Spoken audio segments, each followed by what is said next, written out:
जय राधे जय कृष्ण जय वृंदावन श्री गोविंद गोपीनाथ मदन जय राधे। सभी लोग बोलेंगे तो अच्छा लगेगा।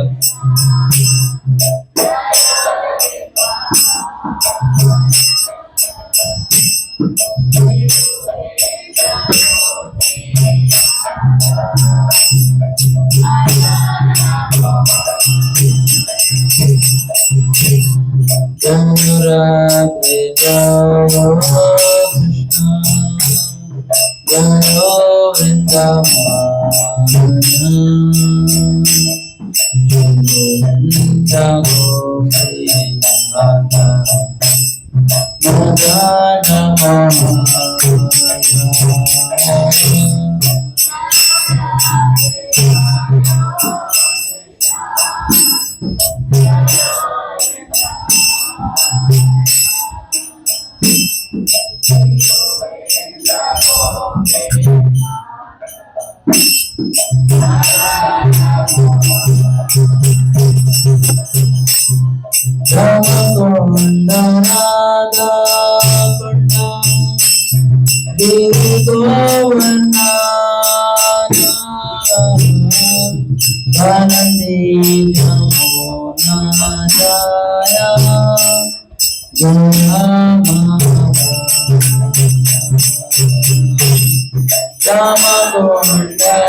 Rama Gata Jaya Tuye Vinandana Jaya Jaya Vrindavana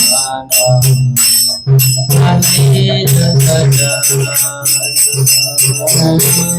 Jaya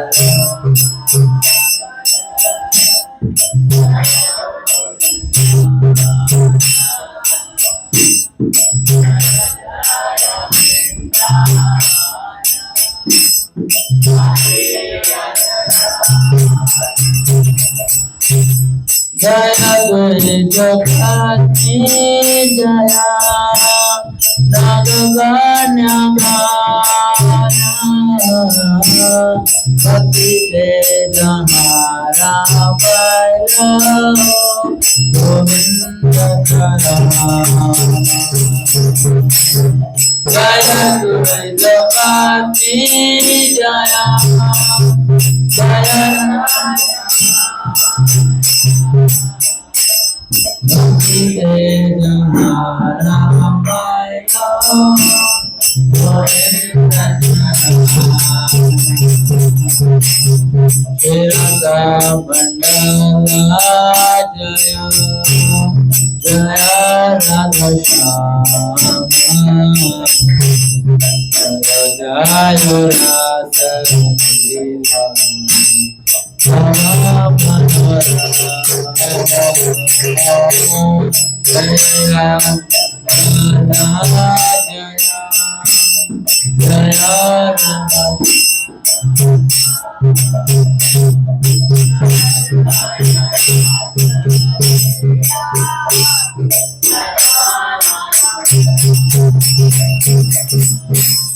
Jaya Jaya Utparata Sarvarasa Sara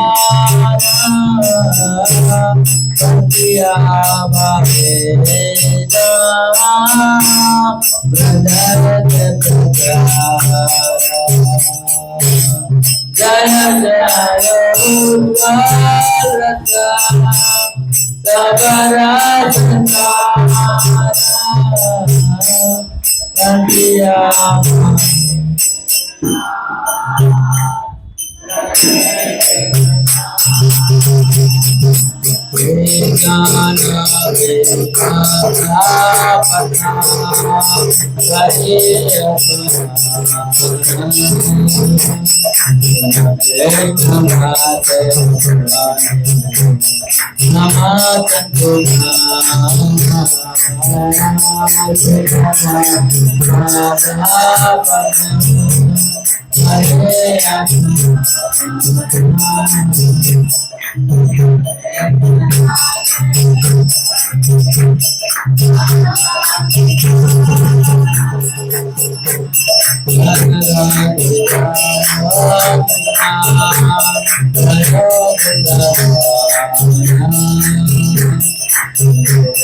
Jayo Radhe Jayo Krishna Jayo Vrindavana Radhe Jayo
माताएं बोलिए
Hare Krishna Krishna Hare Hare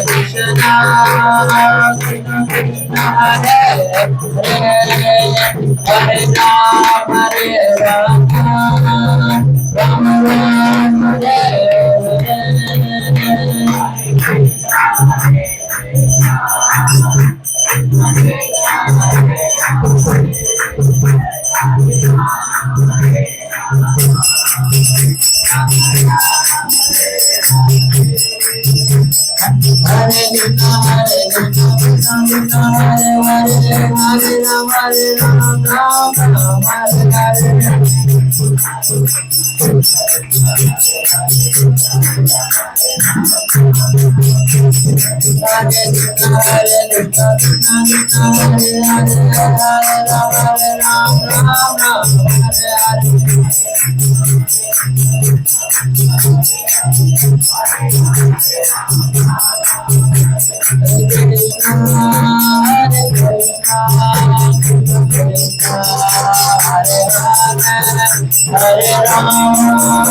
नाम संकीर्तन यज्ञ की उपस्थित भक्त वृंद की हरे कृष्णा।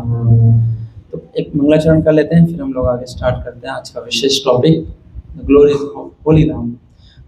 ओम अज्ञानतिमिरान्धस्य ज्ञानाञ्जनशलाकया चक्षुरुन्मीलितं तस्मै श्री चैतन्य मनोभीष्टं स्थापितं येन भूतले स्वयं रूप कदा ददाति स्वपदान्तिकं वाञ्छाकल्पतरुभ्यश्च कृपा सिन्धुभ्यश्च पतितानां पावनेभ्यो वैष्णवेभ्यो नमो नमः। जय श्री कृष्ण चैतन्य प्रभु नित्यानंद श्री अद्वैत गदाधर श्रीवासादि गौर भक्तवृंद। हरे कृष्णा कृष्णा कृष्णा हरे हरे हरे राम नमो विष्णुपादाय कृष्ण कृष्णाय भूतले श्रीमते भक्ति वेदांत स्वामी नामिने नमस्ते सरस्वती देवे गौरवाणी निर्विशेषण शून्यवादी। हरे कृष्ण।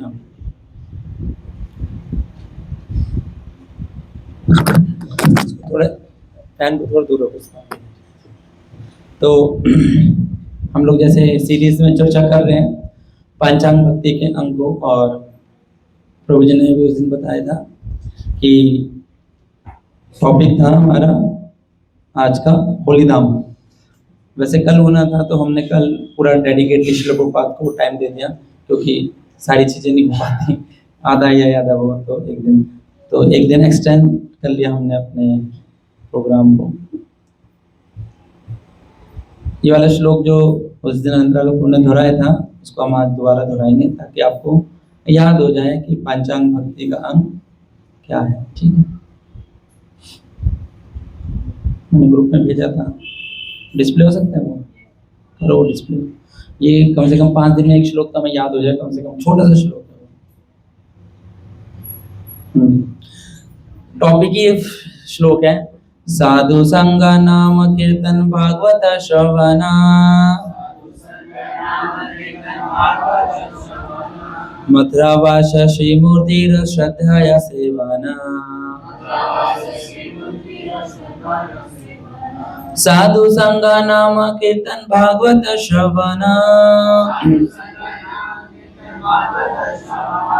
मथुरा वास श्रीमूर्तिर श्रद्धया सेवना। साधु संग नाम कीर्तन भागवत श्रवण,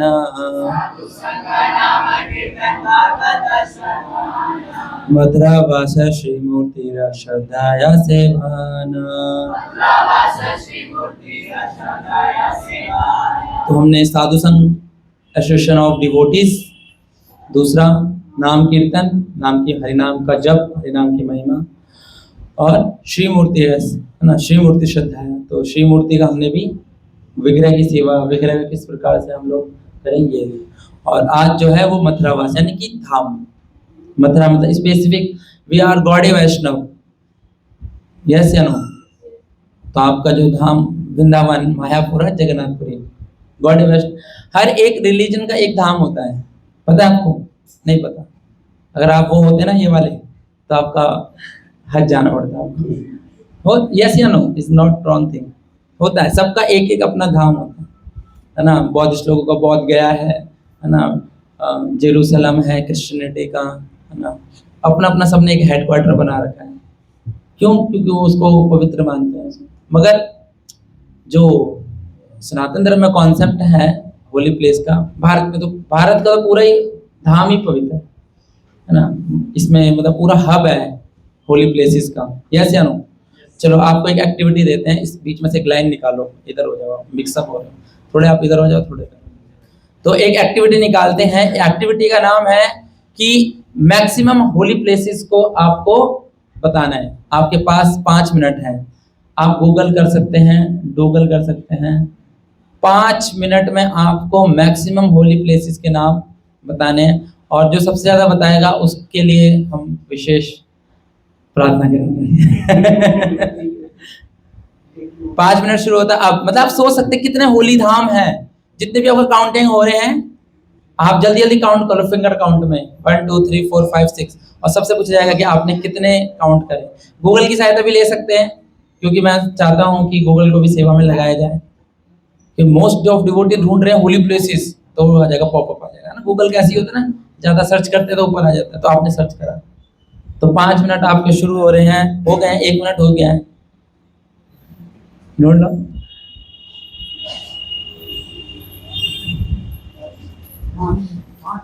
पांच मिनट है, मगर ढूंढने मैक्सिमम है। 5 नहीं ढूंढने। पूरे भारत में जितने भी होली प्लेसेस हैं, जितने भी आपको याद आ रहे हैं, जितने भी तीर्थ याद आ रहे हैं आपको, इससे पता चलेगा कि आप आज के बाद आप काउंट हो जाएंगे। पिलग्रिमेज टूर एंड ट्रैवल,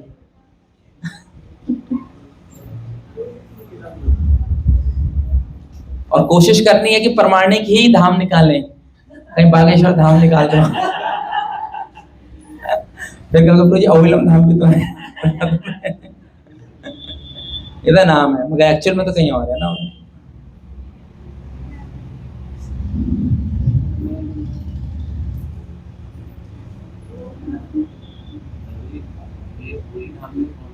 ये तो आपको पता होना चाहिए, मैं तो अभी बताऊंगा, उसी पे तो क्लास है। ढूंढ लिया? 3 मिनट हो गए, हो गए, ओके, 2 मिनट और, पूरा मतलब दिया जाएगा समय।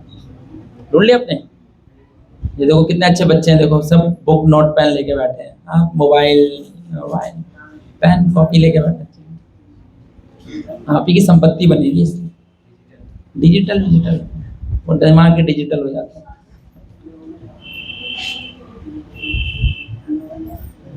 ठीक है, टाइम अप। चलो वहां से बताएंगे, माता है फर्स्ट, बताओ काउंट, बताओ कितने काउंट करें?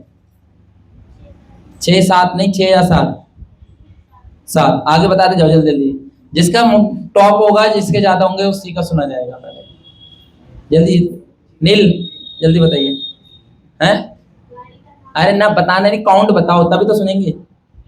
1 8, अच्छा 30 13 कॉपी नहीं करना उनमें से। आप तो अभी बद्रीनाथ से होके आए हो ना। 14 नहीं, नाम मुझे 14 बोलोगे तो 14 सुनूंगा मैं आपसे, जो जितने बोलेगा और मैक्सिमम वालों को सुनूंगा। बंदे बाकी चीटिंग मत कीजिए, भगवान देख रहे हैं, वहां से पोपा देख रहे हैं, पोपा देख रहे हैं वहां से, अच्छा यहाँ से यशोदा, ठीक है। हाँ बताइए माता जी, आपने कितने काउंट किए? 5, जल्दी जल्दी बताइए। अरे 7 नंबर जल्दी बोल दी। 11 11 11 नहीं, कितना? 8 चलो आप आगे बताइए, चलो भूमि मंचिका जल्दी जल्दी बोलो। 5 9 25 अरे बोल लग रहा कोई 50 50 ओके, ये कौन सा सर्च एआई को लगा दिया कि 50 होली धाम के नाम निकल हैं 200 चलो ठीक है, और पीछे कुछ है 12 ओके ओके। कमलेश माता जी नहीं सर्च किया, चलो सुन लेना। आप आपकी लाइन में आपको 8, हाँ लैपटॉप लेके बैठे हो वो ढूंढ लो है, नेट तो हमने बंद करवा दिया चलो बोलिए 6 हरी बोल 10 11 100 क्लास खत्म हो जाएगी 100 में तो ठीक है 9 चलो जितने भी आपने ढूंढ लिया आपके लिए था, ठीक है आप रखो। इसके बाद कि आपको ये पता होना चाहिए कि भारत में कितने ज्यादा होली प्लेसेस हैं। तो हर जगह है, दक्षिण भारत में भी हैं, उत्तर भारत में भी, पश्चिम भारत में, मध्य भारत में, हर जगह आपको धाम मिल जाएगा। तो एक भागवत में बहुत अच्छा प्रसंग आता है, भागवत में पद्म पुराण में इसका है, पद्म पुराण में उत्तराखंड में इसका वर्णन है। एक स्टोरी है बहुत अच्छी, और हम समझेंगे कि हम होली धाम को किस तरीके से हम समझ सकते हैं, होली धाम को किस तरीके से समझ सकते हैं। तो एक बार क्या हुआ, एक स्त्री थी, वो दक्षिण भारत में थी, उसके 2 बेटे थे। उस स्त्री के 2 बेटे थे। वो स्त्री बहुत दुखी थी, क्योंकि स्त्री जो उसके 2 बेटे थे, वो माँ थी और उसके 2 पुत्र थे। प्लीज कोई शोर नहीं मचाएगा और मोबाइल साइलेंट पर रखें, क्योंकि ये स्टोरी बहुत इंपॉर्टेंट है इस धाम के बारे में जानने के लिए। तो स्त्री कमजोर थी, बहुत ज्यादा, एक तरह वीक सिक थी एक तरीके से, और उसके बेटे बहुत हष्ट पुष्ट थे। तो ये अच्छा साइन माना जाएगा कि बेटे तो बहुत हष्ट पुष्ट है मगर स्त्री बहुत मतलब बीमार है, कमजोर है। तो वो स्त्री दक्षिण भारत से चलती है, दक्षिण भारत से चलती है, तो दक्षिण भारत से अपने बेटों को लेकर चलती है। तो दक्षिण भारत में जब वो रहती है स्त्री, उसके बेटे बहुत हष्ट-पुष्ट रहते हैं। जैसे जैसे वो उत्तर भारत की ओर आती है तो बेटे कमजोर होने लग जाते हैं और स्त्री थोड़ी सी ठीक होने लग जाती है। मध्य भारत में आते हैं, प्रभास क्षेत्र में आते हैं, दक्षिण भारत से महाराष्ट्र, गुजरात, है ना, भारत का मैप किसी ने सबने देखा होगा, आपके माइंड में इंप्रेशंस होंगे उसके। तो और आते आते वो संयोगवश से कहाँ जाती है, उत्तर भारत में वृंदावन। कहाँ जाती है? वृंदावन आ जाती है। और जैसे ही वो वृंदावन आती है तो उसके बेटे हो जाते हैं कमजोर और स्त्री हो जाती है पूरी युवती, पूरी यंग हो जाती है, एकदम फ्रेश यूथ। तो अब जो उसके जो बेटे थे वो वहीं पे विश्राम करने लग जाते हैं, वृंदावन धाम में, वृंदावन प्लेस पे, जो होली प्लेस है वो। अब ये वृत्तांत शास्त्रों में बहुत वर्णन है, ये वृत्तांत नारद मुनि के बीच में है और भक्ति देवी के बीच में है। वृत्तांत किसके बीच में है? नारद मुनि और भक्ति देवी के बीच में है कि धाम होता क्या है एक्चुअल में। धाम वो है जहां पर आप स्पिरिचुअल एनर्जाइज फील कर सकते हैं, स्पिरिचुअलिटी को फील कर सकते हैं, डिवोशन को फील कर सकते हैं। डिवोशंस अपने आप में रहता है, बहुत भक्तों का एक्सपीरियंस है, धाम की एक अलग पोटेंसी रहती है, वहां पर उठना बैठना खाना पीना सब ट्रांसडेंटल रहता है। तो क्या हुआ कि पहले वो कहते हैं कि मेरा वृत्तांत सुनो, क्या हुआ कि जिससे दुखी थी, पहले दुखी थी वो, क्योंकि पहले दक्षिण भारत में थी। तो दक्षिण भारत में भक्ति के 2 बेटे हैं, ज्ञान और वैराग्य। क्या है? हाँ, वैरागी मतलब त्यागी, त्याग दिया हमने सब कुछ, हमने छोड़ दिया घर द्वार, चल दिए हम हरिद्वार। हमें किसी से मोह नहीं, किसी से कोई माया नहीं। तो त्यागी मतलब त्याग देना, वो भगवान को भी त्याग देते हैं। और ज्ञानी इतना पढ़ लेते हैं, शास्त्र इतने कर लेते हैं कि उनको अहंकार इस चीज का रहता है कि हमको सब पता है, तुम क्या जानते हो छोटे बालक, तुम्हें कुछ नहीं। ये ज्ञान लेने से अहंकार की वृद्धि होती है। मेटेरियल नॉलेज भी अगर कोई थोड़ा ले लेता है ना ज्यादा, अगर उसके बाद डिग्री आ जाती है और उसके टाइटल के नीचे एमए पीएचडी ये सब लग जाता है, फलाना फलाना गोल्ड मेडल लग जाता है, तो उसके बाद मतलब कहते हैं कि अपने ईगो का लेयरिंग और बढ़ जाती है। माया रे विद्या, जड़ विद्या माया रे वैभव। तो जड़ विद्या जो होती है वो माया का वैभव होती है। तो अगर एक संस्कृत में श्लोक है, जो विद्या ददाति विनय, अगर एक्चुअल में जो विद्या होती है वो क्या देती है, विनय, हम्बल बनाती है। कोई व्यक्ति हम्बल नहीं हो रहा है तो दिक्कत है। अब देखते नहीं कितने बड़े डायरेक्टर होते हैं, सीईओ होते हैं, उनको पहुंचना आसान नहीं है, क्योंकि उसकी पोस्ट पोजीशन रहती है ना, तो आसान नहीं रहता। जैसे मैं पहले स्कूल प्रीचिंग करता था तो अजित गुंटू जी के साथ जाता था, तो डायरेक्टर्स से मिलने बहुत मुश्किल होता था। चपरासी भगा दे बाहर से, चपरासी से ज्यादा वो गार्ड होते हैं, वो गार्ड ही अपने आप में वो होते हैं स्कूल के सीईओ, तो वो भगा देते हैं। तो सबके अपना अपना ही हो भाई, बड़ा स्कूल है, इंटरनेशनल स्कूल है, तो गार्ड की भी तो बहुत बड़ी अहमियत होगी। तुम तो प्रिंसिपल से मिलने जा रहे हो या सीईओ से, उसके डायरेक्टर से मिलने जा रहे हो। तो कोई बहुत ज्यादा खड़ूस होता है क्योंकि भाई उसको पता है भाई मुझसे तो कुछ काम नहीं, और कोई विनम्र होता है एक्चुअल में जो है। तो एक मैडम थी, केंद्रीय विद्यालय की डायरेक्टर थी यहाँ पर, जवाहरलाल नेहरू एक यहाँ पर है जेएनयू कैंपस में, केंद्रीय विद्यालय का वो है हेड ऑफिस है, जो संगठन होता है ना केंद्रीय। तो एक बार प्रोजी लेके गए मुझे केंद्रीय विद्यालय गए, तो प्रोजी के साथ मैं असिस्ट कर रहा था। तो मैंने उन मैडम को देखा, वो मैडम बहुत विनम्र थी। वो मतलब ऑब्वियसली डायरेक्टर का ऑफिस कितना बड़ा होता है और एक चेयर कोने में होती है। तो मैडम ने देखा कि डिवोटीज आ रहे हैं, सैफरन डिवोटीज और प्रोजी आ रहे हैं, वो मैडम अपने सीट से खड़े होकर रिसीव करने आ गई।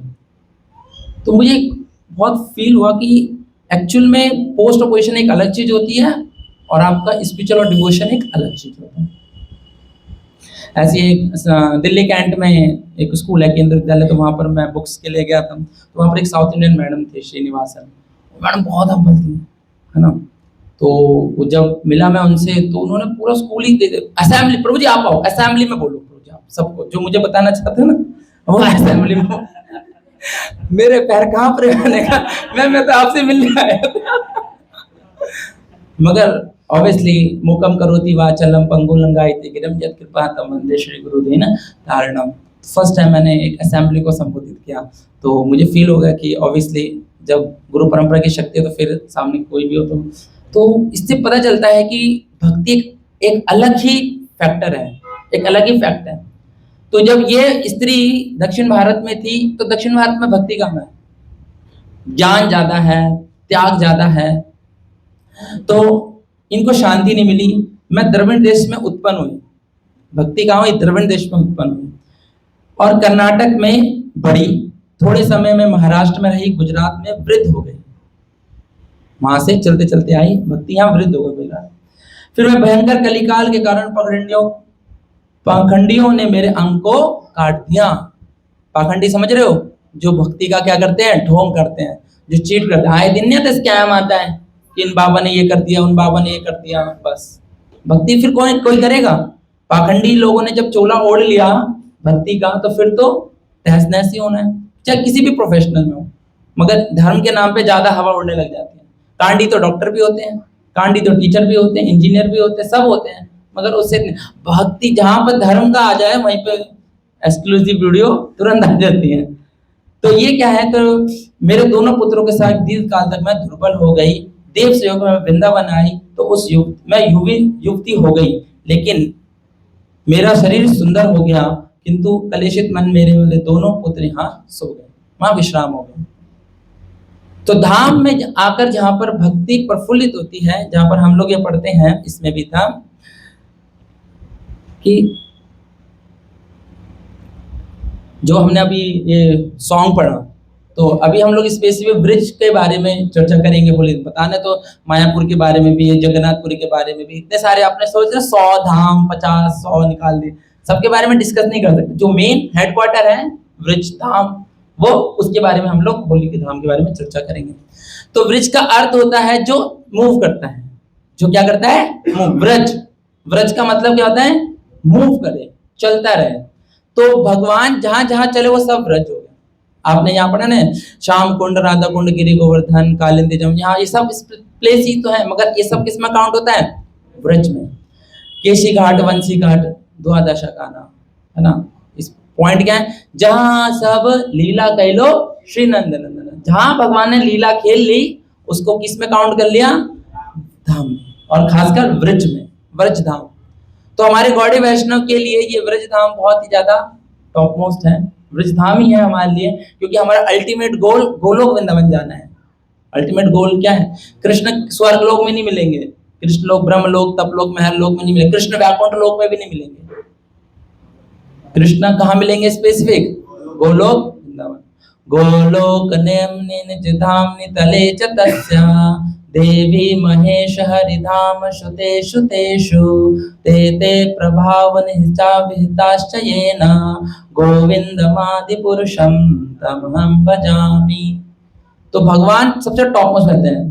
गोलोक नामनी, किसके नाम से है, आप अपने अपने घर का कोई नाम रखते हो ना, तो भगवान के घर का क्या नाम है, गोलोक। वैसे गोलोक इक्वल टू गोकुल, दोनों है, गोकुल बोल लो या गोलोक बोल लो। तो गोलोक नामनी निज धामनी, किसका घर है वो, भगवान का प्राइवेट घर है। निज मतलब क्या होता है, पर्सनल, सभी के लिए नहीं है। घर तो सभी के लिए नहीं होता ना, ये जैसे प्लेस है, पब्लिक प्लेस है, सब आ जाओ, मैं घर में नहीं बुला सकते सबको, क्यों, हम तो जानते हैं कौन आ जाए क्या आ जाए। तो गोलोक नामने निज धामनी तले चतस्या देवी महेश हरिधाम तेषु तेषु। अभी वो नहीं मिला आपको गोलोक चार्ट, गोलोक चार्ट में अगर देखेंगे तो सबसे ऊपर टॉप मोस्ट पे क्या है, गोलोक वृंदावन है। फिर नीचे आते आते द्वारका, मथुरा, अयोध्या, ये सब आता है। हाँ ये देखो, ये स्क्रीन मेरी साइड भी होनी चाहिए, थोड़ी सी, थोड़ा सा कर दो ताकि मैं, जो ये है ये सारा डिस्क्रिप्शन शास्त्रों से दे रखा है। मैं क्यों थोड़ा सा आपको रेफरेंस दे रहा हूँ इस पिक्चर का, क्योंकि हम लोग जो भी अपनी आई से इस टाइम पर देखते हैं, बस बस बस बस वहां के लोग भी हैं, जो भी हम लोग इस प्रोटीन की आई से देखते हैं वो भौम है। क्या है, भौम। कहां पर है, भूमि पर है। मगर एक्चुअल में जो है वो स्पिरिचुअल वर्ल्ड में है।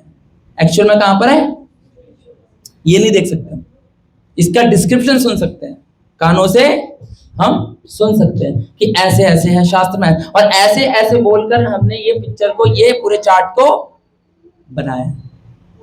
भक्ति विकास महाराज ने इस चार्ट को पूरा डिजाइन किया शास्त्रों से निकाल के कि किस तरीके से पोजीशन हर चीज की होती है। मैप होता है ना, मैप पता है घर का, बाथरूम कहाँ है, गेट कहाँ से निकालेंगे, दरवाजा का ये कहाँ से, ऊपर सब लोग, तो ऐसी डिस्क्रिप्शन।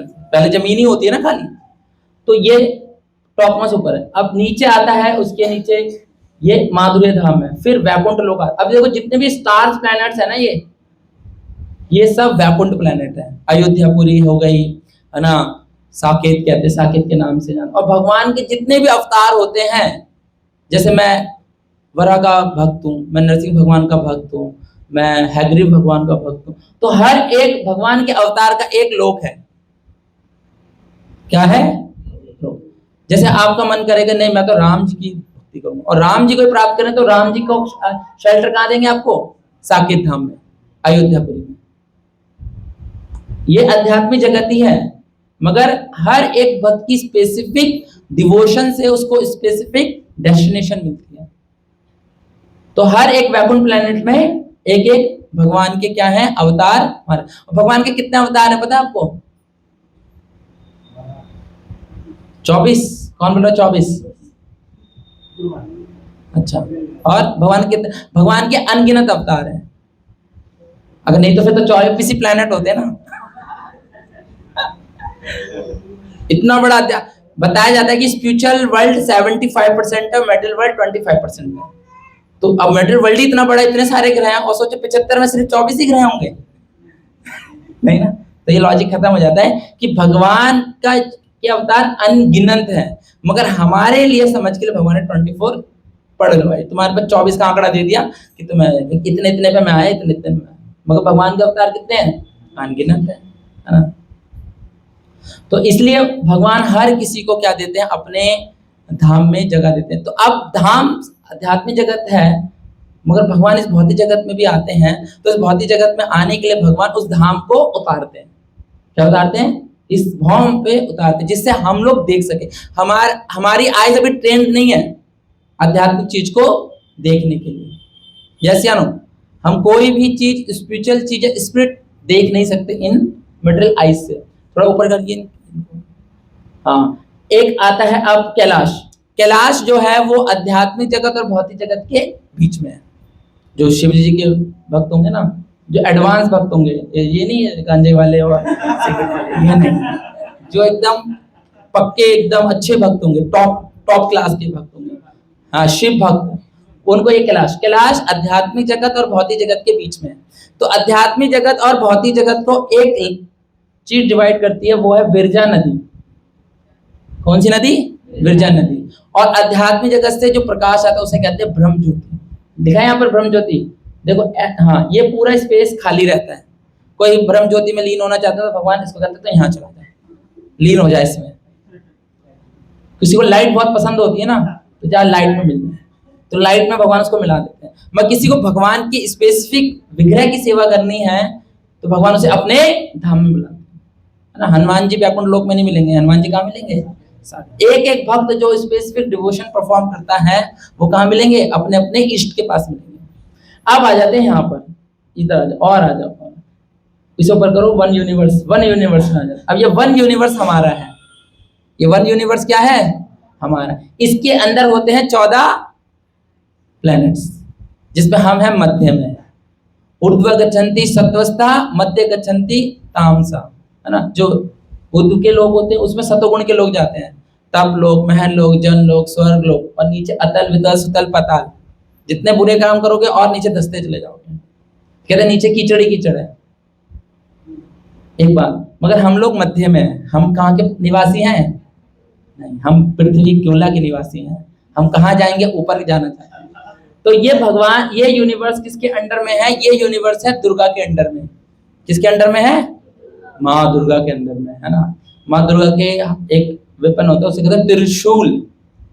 क्या कहते हैं? त्रिशूल। शूल एक वर्ड होता है, शूल, जो भाला कहते हैं जिसे, उसे कहते हैं शूल। मगर जब 3 भाले मिल जाएंगे तो उसे कहेंगे त्रिशूल। तो त्रिशूल जो है वो मदर दुर्गा के पास होता है। वो तमोगुण, रजोगुण और सतोगुण से इस पूरे ब्रह्मांड को संचालित करती है। इसलिए कहते हैं कि प्रकृति इन 3 गुणों से चलती है। क्या चलती है? प्रकृति इन 3 गुणों से चलती है। तो बताया जाता है कि अब भगवान जब आते हैं इस धाम में, इस पृथ्वी पर आएंगे। पृथ्वी क्या है? 3 गुणों के अंडर में। तो भगवान का धाम इन 3 गुणों के अंडर में नहीं आता, क्योंकि भगवान बताते हैं मया दक्षिण प्रकृति सूयते च चराचरम। भाई हायर बंदा आ रहा है तो लोअर बंदे कंट्रोल में थोड़ा ना रहेगा। यस या नो? तो इसलिए जो भौम धाम है वो कभी भी इस भौतिक जगत का नहीं होता। वो कहाँ का होता है? आध्यात्मिक जगत का। तो बताया जाता है वृंदावन जो हम लोग अभी पढ़ रहे हैं, वृज धाम, जो वृज मूव करता रहता है। भगवान जहां भी जाए मूव करेगा। जहां जहां भगवान ने चरण रखे वो क्या करेगा? मूव करेगा। तो कहते हैं कि जो ये वृंदावन आप कभी देखोगे, भगवान कभी भी जूते नहीं पहनते, शूज नहीं पहनते। हम लोग पहन के घूमते ना, क्योंकि यहाँ पर भगवान पूरे वृंदावन में शूज, भगवान की कोई भी लीला देख लो, भगवान शूज पहनेंगे नहीं।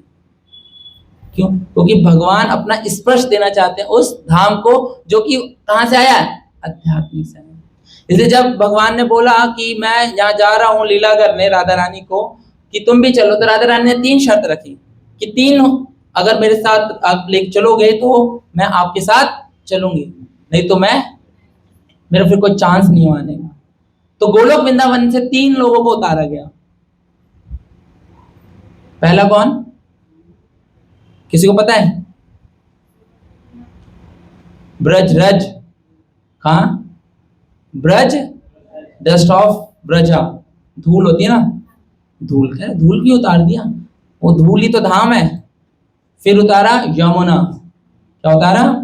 यमुना। और फिर उतारा शीघ्राज गोवर्धन। जब ये तीनों मिल गए आ गए, तब पूरा का पूरा क्या हो गया? निर्माण ब्रज। और भगवान कहते हैं कि व्रज को छोड़ के कहीं नहीं जाते। तो भगवान ने जितने भी लीला करी इस व्रज के अंदर ही। तो मुझे एक बुक गिफ्ट में मिली थी कुछ लोगों की कृपा से, नाम नहीं लेंगे। तो ये महाराज की बुक है और मुझे चांस मिला इसको पढ़ने का, और इसमें से मैं बताऊंगा व्रज क्या होता है। महाराज ने बहुत सुंदर डिस्क्रिप्शन दे रखा है, मतलब जितना धाम कैसे होता है और किस तरीके से शिला प्रभुपाद से कनेक्टेड कर रखा है, मतलब लिटरली हार्ट फेल्ट मतलब होगा कि महाराज काश होते तो हम लोग चरण स्पर्श कर लेते हैं। तो मैंने इसमें से कुछ पढ़ा, मैं आपके साथ शेयर करूंगा, क्योंकि मैं भी अयोग्य हूँ धाम को बताने में, क्योंकि धाम इनकंसीवेबल है, अचिंत्य है और हम लोग सीमित हैं। तो जो शुद्ध भक्त होते हैं वही कंसीव कर सकते हैं, वही बता सकते हैं। तो महाराज ने जिस तरीके से लिखा मैं उसको ही थोड़ा सा रीड आउट, मैंने भी जो इसी में से नोट्स बनाए हैं उसी को मैं रीड आउट करने की कोशिश करूंगा। तो बहुत सुंदर बुक है। तो वृंदावन अपने आप में एक बहुत सुंदर, एक कहते हैं सुंदर वर्ड तो हमारे लिए आएगा ना, हम क्योंकि हम एक्सप्लेन नहीं कर सकते। जैसे हम कहते हैं भगवान बहुत बहुत सुंदर है, नहीं है क्या सुंदर है? सुंदर अपने आप में एक छोटा वर्ड है, मगर उसके अंदर बहुत सारी चीजें हैं। अगर कोई चीज आप बोलोगे बहुत मीठा है तो बात खत्म नहीं हो रही, क्योंकि जो स्वाद आया है वो सिर्फ मीठे का है, मगर चीज कुछ और है जो आपको अच्छी लग रही है। मीठा तो बहुत सारी चीजें हैं, चीनी भी मीठी है, स्वाद आ जाएगा। कल हम लोग जैसे गुलाब जामुन दे रहे हैं, अब वो भी मीठा है, खाना बहुत अच्छा लग रहा है, अब हम एक मुट्ठी में वो देते चीनी ले लो, चीनी मिल रही है नहीं, ये भी तो मीठी है, तो होगा किसी का मन प्रसन्न होगा? नहीं होगा ना। यस या नो?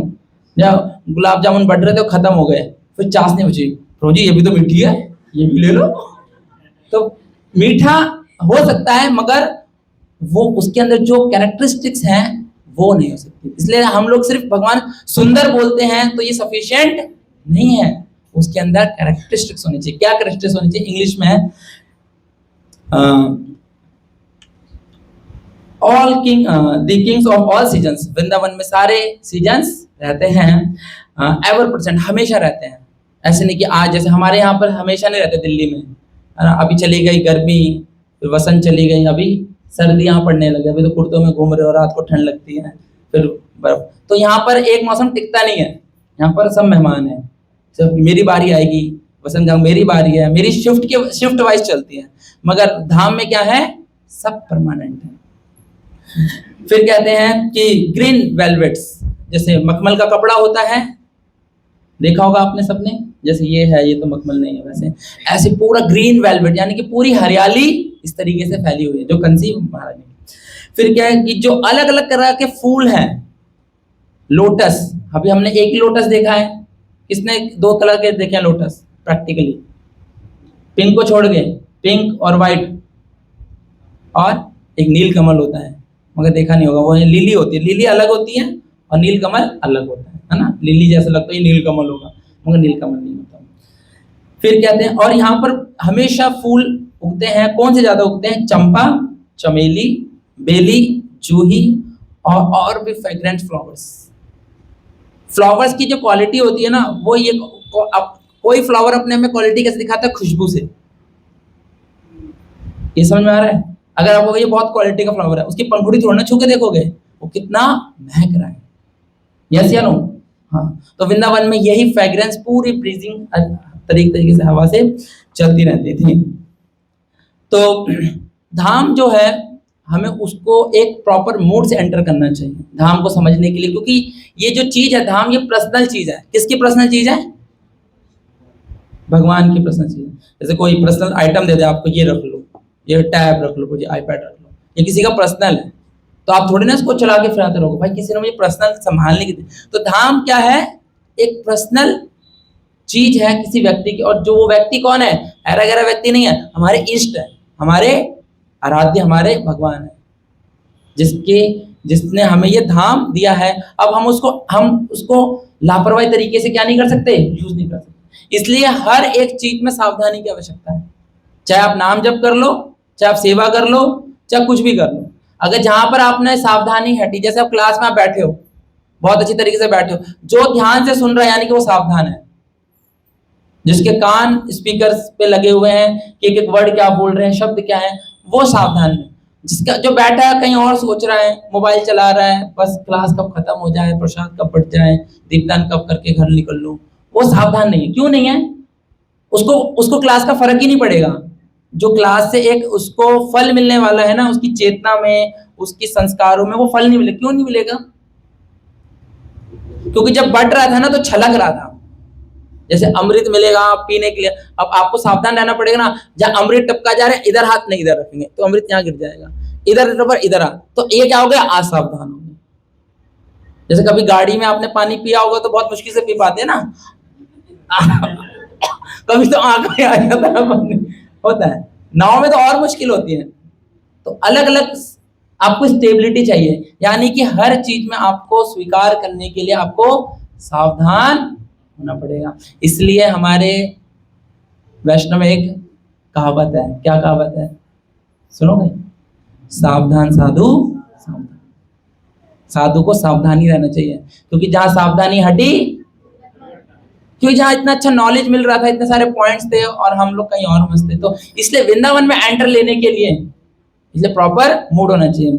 तो शिला प्रभुपाद जो 1971 में शिला प्रभुपाद ने स्टार्टिंग किया है ना, डिसाइपल्स को वृंदावन लाना, है ना। ये मैं मूड बता रहा हूँ कि जो हमें इस्कॉन के अंदर, इस्कॉन के डिवोटीज को होना चाहिए। तो शिला प्रभुपाद चाहते थे सारे लोग वृंदावन आए। तो वृंदावन में अब रहने खाने की जगह नहीं, क्योंकि शिला प्रभुपाद तो राधा दामोदर मंदिर में रहते थे। अब शिला प्रभुपाद ने क्या करा? कृष्ण बलराम मंदिर बनवाया, ताकि सारे भक्त लोग आए कृष्ण बलराम मंदिर में और वृंदावन को क्या रहे? एक्सपीरियंस करें। वृंदावन जाने का मतलब क्या है? कि हम धाम को क्या करें? एक्सपीरियंस करें। तो इसलिए कहते हैं कि धाम जो होता है वो रिवील्ड किससे होता है? स्पिरिचुअल मास्टर से होता है। धाम हमसे कभी रिवील नहीं होगा। आप जानते नहीं, मैं इनको जानता नहीं हूं, आपको नहीं जानता, आप मुझे क्यों बताओगे अपना बैंक अकाउंट नंबर, अपना आधार नंबर, अपना घर का फोन नंबर? यस या नो? कोई बता देगा? नहीं बताएगा। अननोन व्यक्तियों क्यों? तो इसलिए हम लोग धाम के लिए क्या है? अननोन है। तो धाम को जानते कौन है? गुरु, स्पिरिचुअल मास्टर जानते हैं। इसलिए वही रिवील करते हैं कि धाम कैसा है। कैसे रिवील करते हैं? फोटो दिखा के, लो वृंदावन की ये वाली फोटो लो, ये मैंने बहुत सुंदर सुंदर फोटो खींचे वृंदावन की, आप दो, ऐसे रिवील हो जाएगा? नहीं, वो बताते हैं अपने मुख से, अपनी वाणी से। रिवील किससे करते हैं?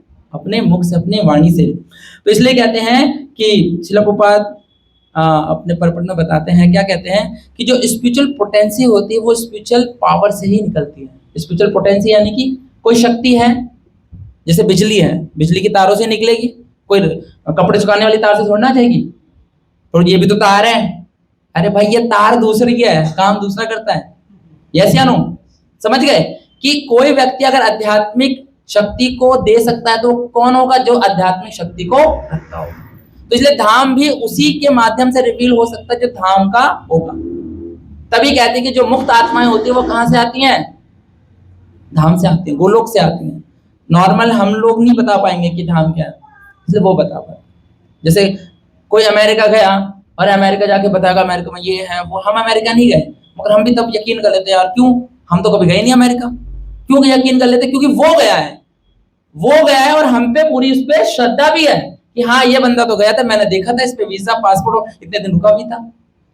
हाँ, यस या नो? होता नहीं होता है? आप जिस प्लेस नहीं गए हो उस प्लेस पे कैसे श्रद्धा आ जाती है? क्योंकि आपने उस प्लेस के बारे में सुना है, कभी फोटो देख ली, कभी मूवी देख ली, हाँ यार बताया तो सही था कि बड़ी बिल्डिंग से होती है। बड़ी बिल्डिंग तो हमारे नेहरू प्लेस में भी है। नहीं, कुछ और ही होता है। तो एक व्यक्ति जो उस जगह के बारे में बताता है उसका डिस्क्रिप्शन अलग होगा, और एक हम जो फिजिकल देखेंगे चीजें उसका डिस्क्रिप्शन अलग होगा। इसलिए आध्यात्मिक चीज का जो सोर्स होता है वो आध्यात्मिक व्यक्ति ही होता है। इसलिए कभी भी धाम रिवील होता है तो किसी स्पिरिचुअल मास्टर के थ्रू होता है। तो शिला प्रभुपाद ने जब अपनी लाइफ को डेडिकेट किया तो कहां पर? वृंदावन धाम की ओर ही गमन किया। और ये हमारी परंपरा है, ऐसे नहीं कि कोई भी मुंह उठा के वृंदावन चला जाए। चैतन्य महाप्रभु भी वृंदावन धाम जाने के लिए उत्साहित थे, वृंदावन धाम जाने के लिए बहुत प्रेरित थे कि मुझे वृंदावन धाम जाना है। इसलिए चैतन्य महाप्रभु के दो रोल हैं, एक तो राधा रानी के भाव को लेके बैठे हैं और दूसरा हरिनाम का प्रचार करने के लिए, एक भक्त के भाव में भी है। तो जैसे वो वृंदावन धाम आते हैं तो वो राधा रानी का भाव ज्यादा संभाल नहीं पाते, क्योंकि पता चल जाएगा पोल खुल जाएगी, राधा रानी के भाव को लेके वो वृंदावन में घूम रहे हैं, डोल रहे हैं, फिर तो प्रचार बंद हो गया। तो इसलिए चैतन्य महाप्रभु ज्यादा टाइम पे वृंदावन नहीं रुके, उन्होंने क्या कर लिया, अपना मूव जगन्नाथपुरी कर लिया। और जगन्नाथपुरी में 18 वर्ष तक वो गंभीरा में रहे राधा रानी के भाव को लेके, क्योंकि एक्सटर्नल अगर राधा रानी के भाव को दिखा देते तो आम जनता जनार्दन तो कुछ समझ नहीं पाती, हाँ ऐसे होना चाहिए। इसलिए धाम को भी रिवील जो व्यक्ति करता है वो पूरी तरीके से रिवील नहीं करेगा, जितनी हमारे अंदर योग्यता होगी उतना ही करेगा। क्या बताते चैतन्य महाप्रभु कहते हैं, आराध्य भगवान ब्रजेश तन्मय तद्धामम Vrindavan, Vrindavan as good as Krishna. हम लोग स्पेशल किसकी चर्चा कर रहे हैं, ब्रज की चर्चा कर। और ब्रज मतलब जो मूव होते, जहां पर भगवान ने अपनी लीलाएं की हैं। तो चैतन्य महाप्रभु हमेशा कृष्ण के बारे में सोचते थे। और प्रभुपाद कहते हैं कि धाम का मतलब ही यही है कि जो आपको ऑटोमेटिक कृष्ण चेतना में लेके आए। बताया तो ये भी ज्यादा, जहां भक्त होते हैं और भगवान होते हैं वही धाम होता है। जैसे अहोबिलम धाम है, पर्पस यही होता है धाम का, जहां पर भक्त होते हैं और भगवान होते हैं, क्योंकि यहाँ पर हम क्विकली क्या बन जाते हैं, कृष्णा कॉन्शियस बन जाते हैं। कोई कितने भी रजोगुण सतोगुण, जैसे हमने 15-20 मिनट कीर्तन करा, क्यों करा, क्योंकि वो रजोगुण तमोगुण को निचोड़ना है, रगड़ना है ऐसे करके। जैसे बुशर्ट में नहीं लग जाता, एकदम यूं करते हैं माता ऐसे जो साफ करती हैं, तो जो ज्यादा मैला होता है उसको, इसलिए कीर्तन हो गया और डांसिंग हो गया, ये हमारे रजोगुण को डाउन करता है, हमारा रजोगुण का टेम्परेचर होता है। इसलिए कीर्तन में ताली गाना बहुत उत्साहित तरीके से हमारा रजोगुण निकले। अगर यहाँ रजोगुण नहीं निकलेगा तो भी बाहर रजोगुण निकलेगा, है ना, बाहर में निकल सकता है। वो अलग स्पीकर अगर चल जाए तो।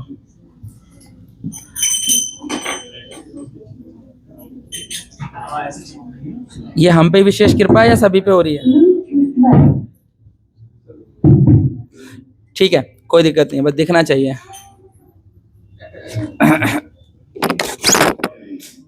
भाई क्या हो रहा है, आग वाग लगे थोड़ी सी, बोल दो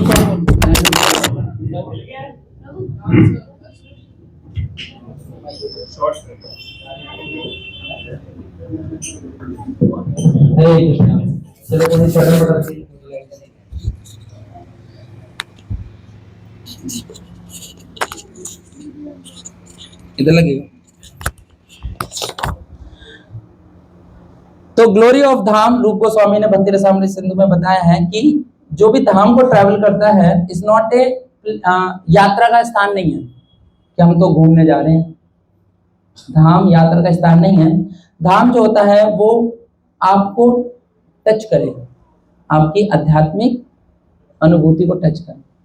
तभी तो हमारे कलयुग में ज्यादा प्रभाव कम पड़ गया धाम का। जैसे आपने लिखे होंगे इतने सारे धाम के नाम, ऋषिकेश, हरिद्वार, बद्रीनाथ, केदारनाथ, है ना, ये वृंदावन, ये वो, अब ये सब विजिटिंग प्लेस बन गए हैं, क्योंकि कॉन्शियस लोगों की क्या है, विजिट करके आ जाए, क्या जाए, विजिट करके आ जाए। हम भी घूम के आ जाए, क्या जाए, ये तो छोटा घूमना हो, घूम के आ जाए तो ज्यादा बड़ा है ना, घूम के 3-4 दिन के लिए गए हैं, तो ये मूड नहीं होना चाहिए। ये रूल को समझ, इसलिए एक पर्टिकुलर स्कूल में रहने पर, पढ़ने पर आपको पता चलेगा कि हमें धाम में एंट्री कैसे लेनी। ये स्कूल कौन सा है, ब्रह्म मध्य गौड़ी संप्रदाय, इसमें सिखाया जा रहा है कि कैसे हम लोगों को गौड़े वैष्णव को धाम में एंटर लेना चाहिए। हमारे लिए कोई संडे की पिकनिक स्पॉट नहीं है वृंदावन धाम। कोई कहते हैं ना, प्रभु जी हम तो वृंदावन होके आ गए, हम तो हर सप्ताह जाते हैं, हम तो हर 15 दिन में जाते हैं। हाँ बताए एक भक्त तो मैंने बोला, प्रभु जी गोवर्धन यात्रा जा रही है 15-16 को, आप चले। प्रभु जी हम तो जाते हैं, हर पूर्णिमा को जाते हैं, हर पूर्णिमा को। प्रभु जी हर पूर्णिमा को आप अकेले जाते हो, यहाँ पर 2000 लोग जा रहे हैं। नहीं प्रभु जी, आप तो हमारे घर में ना ये परंपरा चलती है ना, वो भरतपुर राजस्थान से थे, तो लगाते रहते हैं, पास के लोग हैं ना, हम तो लगाते हैं, तो ज्यादा वैल्यू नहीं है। भक्तों के संग का एक अलग महत्व होता है धाम में। तो बताया जाता है कि धाम में अपना, जैसे जब हम लोग छुआते हैं अपना जो मस्तक है, उसकी जो रज हमारे में टच करती है, ये रज ही इंपावर्ड रहती है कि हमारे अंदर कृष्ण चेतना का विस्तार होता है। तो मैंने बोला, अगर आप धाम जा रहे हो फुल्ली कृष्ण कॉन्शियस नहीं हो रहे, यानी कि वो डस्ट, वो रज जो है वो आपको आप पर काम नहीं कर रही है। तभी धाम बना किससे है, ब्रज रस से, यमुना से और गिरिराज गोवर्धन से। जिससे ब्रिज बना है, और आपने वो डस्ट टच नहीं करा और डस्ट से आप कृष्णा कॉन्शियस फील नहीं हुए, तो कोई लाभ नहीं होता। जैसे धाम जाते हैं और हमारे एक रियलाइजेशन आते हैं कि हम आगे क्या करेंगे, तभी तो धाम से आने के बाद तो कृष्ण की चेतना हमारी बढ़ जाती है कि अब धाम जाना चाहिए, नेक्स्ट मूव करना चाहिए। तो बताते हैं कि धाम को हम और अच्छे तरीके से समझ सकते हैं जब हम उनकी क्या करते हैं, परिक्रमा करते हैं। परिक्रमा में क्या होता है, हम हर एक प्लेस को अच्छे से जान सकते हैं, डिटेल में जान सकते हैं। जैसे मैंने ज्यादातर मायापुर की परिक्रमा, नवदीप मंडल की परिक्रमा लगाई है, तो इससे एक रियलाइजेशन आता है कि आपको एक स्पॉट के बारे में बहुत डिटेलिंग नॉलेज हो जाती है कि यहाँ पर हुआ क्या, यहाँ पर भगवान ने क्या लीला। परिक्रमा का बहुत महत्व होता है कि किसी भी तरीके से हम अगर किसी व्यक्ति की परिक्रमा यानी कि उसके इर्द गिर्द रहते हैं, परिक्रमा मतलब एक व्यक्ति के क्या है हम लोग, तो उसके बारे में हम लोग लाइक और डिसलाइक जान जाते हैं। यहाँ भगवान ने ये वध किया था, यहाँ ये करा था, यहाँ ये करा, यहाँ ये, तो बहुत डिटेल में आ जाते हैं। तो इसलिए कहते हैं वृंदावन धाम जो है हमारे लिए, वृंदावन धाम जो है वो मर्सी है, इस डिवाइन ग्रेस इसी भक्ति वेदांत स्वामी श्रील प्रभुपाद की। ये हमेशा एक इस्कॉन डिवोटी को, एक भक्ति योगी जो कि गौड़े वैष्णव जो इस्कॉन सोसाइटी जुड़ा, उसको फील होना चाहिए कि हमें जो धाम रिवील करवाया है वो धाम रिवील किससे कराया है, प्रभुपाद ने, क्योंकि प्रभुपाद ने वो मोड़ दिया है धाम में आने के लिए। तो गर्भ संहिता में कहा गया है कि जो वृंदावन धाम के दर्शन करता है वो इक्वल टू इक्वल किसके दर्शन करता है, कृष्ण के। क्योंकि श्लोक हमने पहले चर्चा किया था कि जो कृष्ण वृंदावन है वो कृष्ण से अभिन्न है, वो एक ही है। इसलिए कृष्ण में डुअलिटी नहीं है, मतलब अलग अलग चीज नहीं हो सकती, वो एक ही है। नाम हरे कृष्ण कृष्ण कृष्ण हरे हरे, हरे राम, ये भी स्वयं कृष्ण है। विग्रह भगवान का जो इतना सुंदर सुंदर सजाते हैं वो भी कृष्ण है। जैसा नो आपको फील होता है, नहीं होता, अब होता तो एक ही होता ना। और जो हम लोग कीर्तन करते हैं अलग अलग टोन में, अलग अलग करताल मृदंग में, ये भी कौन है, कृष्ण। ये सब फैक्टर क्या है, जो आप महाप्रसाद पाते हैं वो भी कौन है, कृष्ण। कृष्ण का नाम, कृष्ण का प्रसाद, कृष्ण के दर्शन, वो क्या है, अभिन्न है। अभिन्न मतलब अलग नहीं है। हम सोचते हैं यार इसमें तो रुचि नहीं आ रही, इसमें बहुत मेहनत लगती है, कीर्तन में करते, कीर्तन में तो बहुत मेहनत लगती है, आप प्रसाद पाते। तो भगवान ने अपने आप को एक्सपेंड कर रखा है कि किसी ना किसी तरीके से मुझसे, इसलिए धाम भी क्या है, एक श्लोक था ना भागवतम में, मैंने वो डिस्प्ले किया। तो धाम को किसी ना किसी तरीके से हमें भी जाना चाहिए। क्या यूज है इस शरीर का, जब तक ये शरीर भगवान की सेवा में ना लगे। प्लीज वो श्लोक निकाल दीजिए। ये श्लोक का हम लोग रिसाइट करेंगे, हिंदी में नहीं है, हिंदी में नहीं है, इसको अर्थ निकालो पर, ट्रांसलेट नहीं, अर्थ निकालो, श्लोक बड़ा है ना, फिर ट्रांसलेट मत करो, इसका श्लोक निकाल दीजिए। हाँ बस ठीक है। हाँ इसको बस अर्थ अनुवाद पर रखो। जो आंखें भगवान विष्णु के प्रतीकात्मक स्वरूपों, उनके नाम गुण रूप आदि को नहीं देखती, वे मोर पंख में अंकित आंखों के समान है। जो पैर पवित्र स्थान जहां भगवान का स्मरण किया जाता है वो नहीं जाते, वे तने के समान माने। ये भागवतम का श्लोक है 2.3.35, हाँ 22 भागवतम का श्लोक है। जो आंखें क्या नहीं करती, भगवान का दर्शन नहीं करती, शास्त्र क्या बताते हैं कि वो आंखें कैसी हैं, मोर पंख में जो आइस बनी रहती है ना, गोलक बने रहता है उसकी जैसे। उसका कोई यूज है, दिखने में तो बड़ी सुंदर है, क्या करो अचार डालोगे। सोचो आंखों का इतना मिस यूज हो रहा है ना। जो पैर भगवान के धाम नहीं जाते हैं वो पैर कैसे माने गए हैं, तने के समान। तना कैसा होता है, सेकंड वर्स निकालो इसका, खड़ा ही रहता है बस एक पैर पे। हम तो बड़ी तपस्या करते हैं एक पैर पर, ले एक पैर पर है, कुछ फायदा नहीं होने वाला। दूसरा श्लोक निकालिए इसका, हाँ श्लोक बड़े। जिस व्यक्ति ने कभी भगवान के शुद्ध भक्त की चरण धूलि अपने सर पर नहीं ली, वह निश्चित रूप से मृत शरीर है। समझे इसका मतलब, शुद्ध भक्तों की चरण यानी कि गोपी चंदन नहीं लगाया आपने अपने चेहरे मत पर, ये गोपियों का रज है। गोपी चंदन क्या है, गोपियों का रज है ये, तभी से हम लोग क्या कहते हैं, गोपी चंदन। गोप चंदन भी तो बोल सकते हैं, नहीं, गोपियों की चरण धूलि है ये। तिलक लगाने का मतलब क्या है कि हमने भगवान के भक्तों की चरण धूलि को अपने मस्तक में लगाया। जब हम मायापुर में नवदीप परिक्रमा करते हैं तो नदी परिक्रमा में तो गली गली से निकलते रहते, बहुत छोटे छोटे गली से, मतलब है बंगाल का प्लेस वो, बहुत छोटी छोटी गली से निकलते हैं। वहां पर इतने एटिकेट में जो ग्रामवासी रहते हैं वो देखते कोई सन्यासी आ रहे हैं, भक्त आ रहे हैं, एक लोटा पानी डाल देंगे, झाड़ू मार देंगे, अगरबत्ती लगा देंगे और वहां से जाते हैं, उस पूरे पानी को अपने मस्तक से लगाते हैं। ये है भाव। वो जो अनएजुकेटेड एक तरीके से गांव में निवास करने वाले खेती, उनको भी पता है कि भगवान के भक्तों की रज कितनी ज्यादा इंपॉर्टेंट रहती है। तभी ये शरीर का फायदा है। अगर इस शरीर पे आपने गोपी चंदन नहीं लगाया, इस शरीर में भगवान के भक्तों की चरण रज नहीं लगाई, या ये मस्तक भगवान के धाम पर नहीं लेटा, तो ये शरीर मृत है पूरा। इसलिए भगवान को आओ, हमेशा प्रपात को प्रणाम करो, भगवान को प्रणाम करो और सब वैष्णवों को प्रणाम करो। सोचो आप आए, दरवाजा खोला और खाली, अच्छा रहेगा? किसको इसको अच्छा लगेगा? प्लीज इसको साइलेंट रखिए। क्या अच्छा लगेगा? तो इसलिए बहुत ज्यादा ग्रेटफुल होना चाहिए, ना कि ग्रेटफुल। जैसे आप अंदर आए, वंशा कल्पतरुभ्यश्च कृपासिंधुभ्यश्च, मन में प्रणाम। सभी वैष्णव भक्तों को मन में प्रणाम। कितने भक्त करेंगे आज से सभी भक्तों को प्रणाम? हमारे आचार्य करते थे सभी भक्तों को प्रणाम। भगवान के सामने तो एक दूसरे को प्रणाम नहीं कर सकते, मगर मन में सब वैष्णव और वैष्णवियों को क्या करना चाहिए? प्रणाम करना चाहिए। इससे क्या होगा? आप इन भक्तों के प्रति अपना ग्रेटफुलनेस प्रेजेंट करें। नहीं तो इन भक्तों के बीच में हम सबसे बड़े रहेंगे ग्रेटफुल। फिर क्या बोले? जिस व्यक्ति ने कभी भगवान के चरण कमलों की तुलसी दल को सुगंधित अनुभव नहीं करा, वह मेरे शरीर है। क्या ले रहा है? सांस ले रहा है बस। कोमा में होता है ना, कोमा व्यक्ति जिंदा है मगर काम का नहीं है, और उसकी याददाश्त भी खो जाती है कोमा वाले व्यक्ति की। तो हम वैसे ही हैं कि भगवान की जो हमारे इत लगाते हैं। कितने लोग सूंघते हैं? सब सूंघते चलते। आप लोग ट्रेंड हो, नए व्यक्ति को बताया करो थोड़ा सा स्मेल ले, और भगवान और जैसी स्मेल ले महाप्रसाद करें। ये हमारे शरीर की उपयोगिता है, नहीं तो हमारा शरीर वैसे ही जर्जर होते जा रहा है, वैसे ही खत्म होते जा रहा है। तो इसलिए धाम हम लोगों को जाते हैं, और धाम हम लोगों को जाना चाहिए, और विशेष रूप से भक्तों के संग। तो इसलिए कहते हैं, कृष्णदास कविराज गोस्वामी कहते हैं कि जो चैतन्य महाप्रभु का बहुत मूड चेंज हो गया।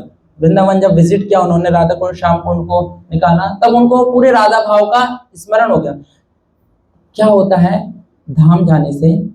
हम लोग हैं सच्चिद आनंद आत्मा, यस या नो? सिद्धांतिक रूप से मान लो हम लोग क्या है? आत्मा।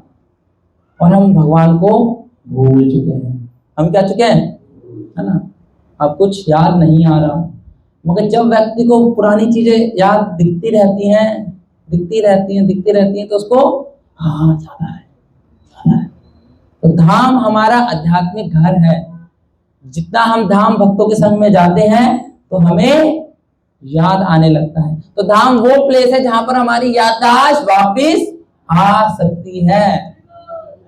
इसलिए धाम में कार्तिक मास में बहुत भक्त ऐसे हैं जो कि धाम में रहकर अपना भजन करते हैं, ताकि उनकी स्पिरिचुअल जो आइडेंटिटी है वो जल्दी जल्दी मिल जाए।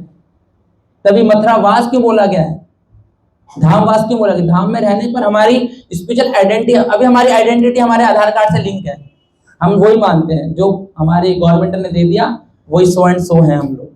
मगर हमारी एक स्पिरिचुअल आइडेंटिटी भी है। वो स्पिरिचुअल आइडेंटिटी धाम में जाते हैं, धामवासी यानी भक्तों के संग में जाते हैं, तो वो स्पिरिचुअल आइडेंटिटी हमें रिवील होती है। आज नहीं तो कल तो रिवील हो ही जाएगी, क्योंकि हम हैं तो सब आध्यात्मिक जगत से इस भौतिक जगत में आके फंस गए हैं। हम लोग कौन सा श्लोक पढ़ते हैं? आई नंद तनुज किंकरम पतिताम माम विषवेम भवाम्बुधो कृपया तव पाद पंकज धूलि सदृश विचित। मैं किसी न किसी प्रकार से इस भौतिक जगत में गिर गया हूं, मगर आप इतने करुणामय हैं, आप मुझे क्या दिया? अपने चरण कमलों की धूलि का एक कर्ण बना लो। क्या बना लो? कितना बड़ा होता कर्ण? कुछ भी नहीं होता। पता भी नहीं होता कि आपके पैरों में कितने कर्ण है। गिनते हो? 4426 कर्ण चुके हैं। क्या नहीं आता तो गिन लो। नहीं होता। इनसिग्निफिकेंट पोजीशन मांग रहे हैं। कहां मांग रहे हैं इनसिग्निफिकेंट पोजीशन? भगवान के चरणों में। तो ये बात हमें याद रखनी चाहिए। इसलिए बहुत लोगों का ड्रीम होता है महाराज बता रहे कि जैसे भारत में तो हम लोगों का चलो अच्छा ड्रीम है कि हरिद्वार चले जाओ, ऋषिकेश। वेस्ट के लोगों का ड्रीम क्या होता है पता है? डिज्नीलैंड जाएंगे। डिज्नीलैंड महाराज वर्णन करते हैं कि लोगों का मूड रहता है डिज्नीलैंड घूमने का, लोगों को वर्ल्ड टूर घूमने का मूड रहता है। जितने वेस्ट के लोग होते हैं ना, अर्ली रिटायरमेंट ले लेते हैं, वीआरएस ले लेते हैं, पैसा जाओ सा जाओ, और पूरे में घूमते नहीं थे। ओल्ड वाले घूमते रहते कैमरा लेके, बस उनका जीवन का एक ही उद्देश्य रहता है फोटो खींचना। जब बनना था तुम्हें फोटोग्राफर तो पहले क्या करना था? मगर हमारे भी ड्रीम होना चाहिए कि हम लोग क्या जाएं? वृंदावन धाम। और धाम जितना रिवील्ड होगा वो भक्तों के माध्यम से होगा। इसलिए मैं लास्ट पॉइंट पे आ जाता हूं। इसलिए धाम क्या है? चिंतामणि है ना।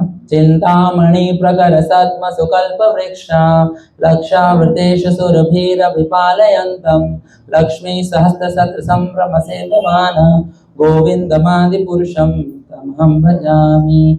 तो कहते हैं कि जो हमें इंस्ट्रक्शन मिलती है कि धाम हर चीज को रिवील कर देता है, हर चीज आपके हृदय में प्रकट कर देता है। आपकी इच्छा भी होगी उसको भी प्रकट कर देगा। इसलिए चिंतामणि अगर है वो सब कुछ दे सकता है, तो हम क्या मांगे उनसे?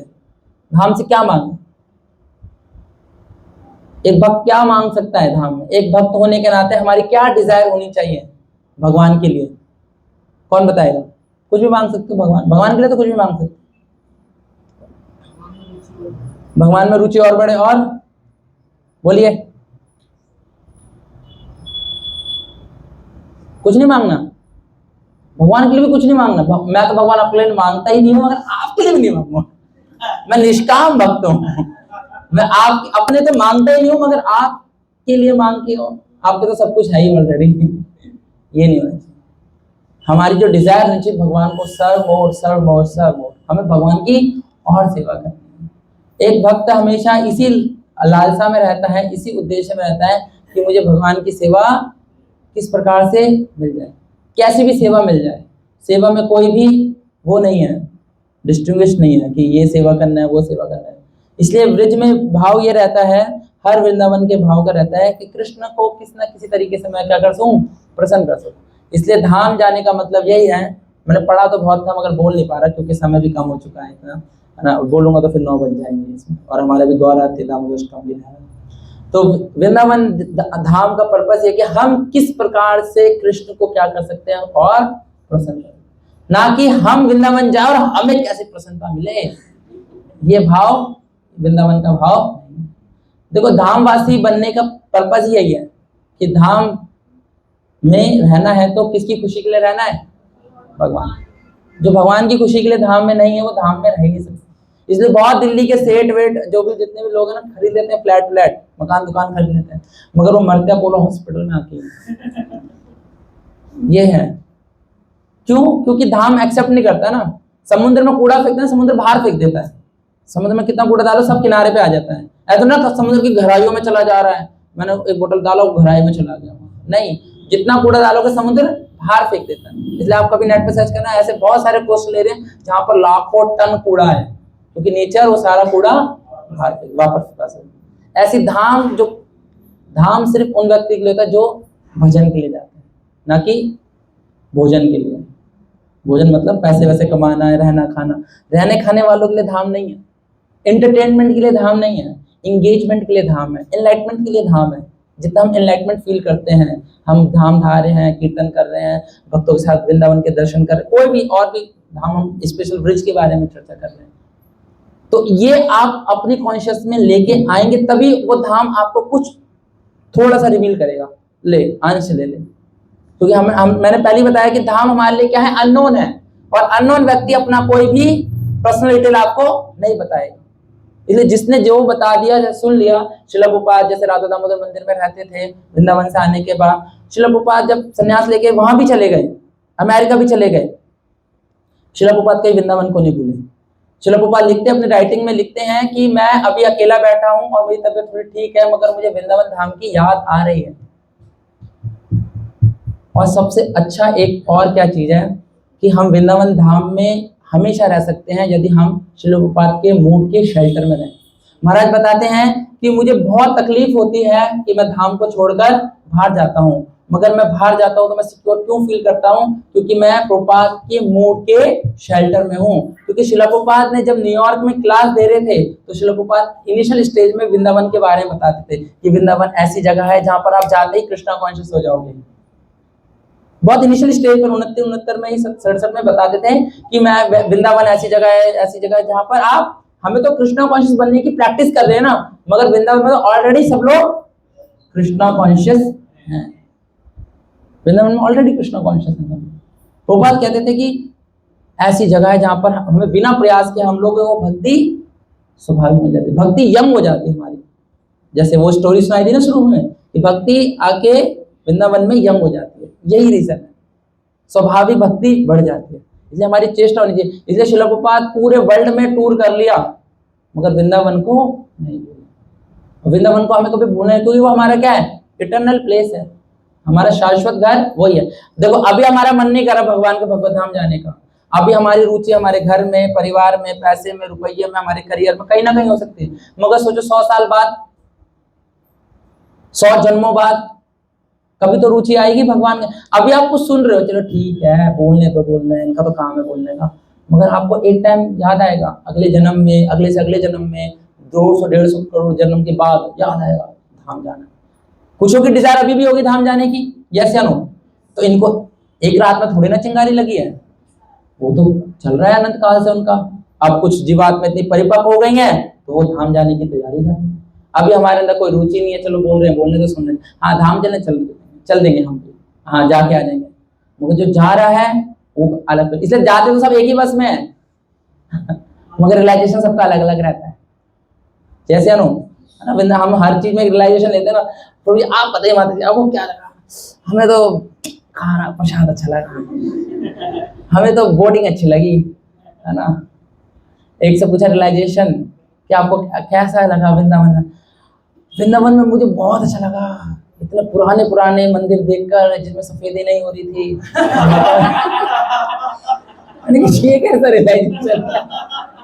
वो आर्कियोलॉजिकल डिपार्टमेंट से था लगा जो पुरानी चीजों को देख रहा था, वो चीज। मगर हमें उससे क्या लेना?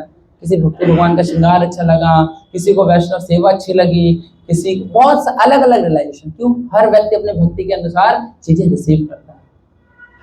हम जिस तरीके के ना, हम वही चीज रिसीव करेंगे। हम जैसे होंगे नहीं, उससे एडवांस चीज रिसीव ही नहीं कर सकते। जैसे किसी कोई भक्त बहुत बात नहीं तो बातों में रस लेता है, और कुछ लोग तो हरिनाम में रस लेते हैं।